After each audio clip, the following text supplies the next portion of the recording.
Wheezing sir. வீசிங்கன்னா ஒரு வாரத்துக்கு 5 நரம்பு ஊசி 4 போட்டால் தான் என்னால் நடமாடவே முடியும். திருநெல்வேலியே நான் பேர் சொல்ல விரும்பல. 4 ஸ்பெஷலிஸ்ட்டு 3 வருஷத்தில் 4 லட்சம் ரூபாயை 10 ரூபா வட்டிக்கு வாங்கி நான் பார்த்தேன்.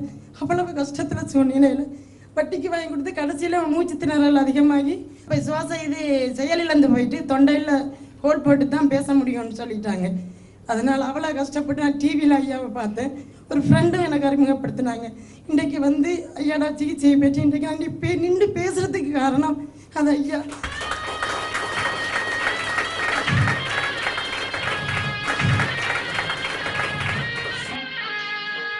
நான் கடவுள்கிட்ட ஒன்று வேண்டிக் கொள்கிறேன், ஐயா தீர்க்காயுசோடு இருக்கணும். என்று கேட்டால் என்னை மாதிரி கைவிடப்பட்ட நோயாளிகளுக்கு அவர் இருந்து வம்சத்துக்கு அதுகள் அவர் வழிகாட்டணும்னு நான் வேண்டிக் கொள்கிறேன் கடவுளை.